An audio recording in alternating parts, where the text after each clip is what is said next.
Վերջին օրերին հացը կրկին թանկացել է 10-ից 20 դրամով։ Օրինակ մատնաքաշը 200-ով է աղում, հիմա 220։ Ախր նրա հետ համգինն են թանկացնում, համ էլ քաշն են գցում։ Ինձ թվում է, որ եթե մի քանի հոգի բերող լինեն, այտենց գները չի բանել։ Մենաշնորհային բան է։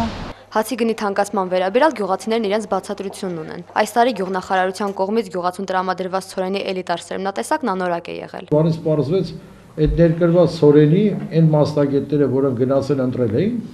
ուրեմն 8 տեսակի ցորեն էր եղել, որից 6-ը Հայաստանում ընդհանրապես սորտափորձարկում չէր անցել։ Եթե անցած տարի 6 հեկտար ցանքատարածքից պարոն պատվականը ստացել է մոտ 30 տոննա ցորեն, ապա այս տարի այն կազմել է ընդամենը 10 տոննա։ Իբր ես եկել եմ գյուղնախարարի մոտ, ծանոթ ենք, մի տոննա էլ նենց տվեց, 9-12 մշոկ էլ տունը դրած է, չեմ ցանել, տեսա որ որակը ինչ է,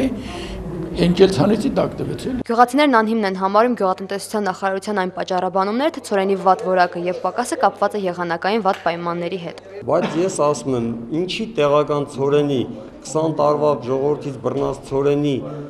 համար այդ նման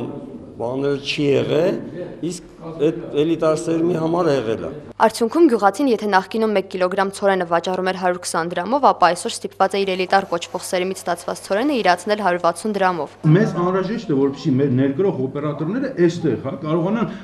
այդ տենդենսը, այդ միտումը, զարգացումը, երբ որ տեղի է տալիս արդեն համաշխարհային շուկաներում, դա վերցնեն կառավարման տակ։ Իսկ Forex Club-ի վերլուծաբան Միքայել Վերձյանը հացահատիկի գնի բարձրացումը կապում է միջազգային շուկայի հետ։ Նայինե Սարգսյան, Հովսեփ Հովսեփյան, IPV։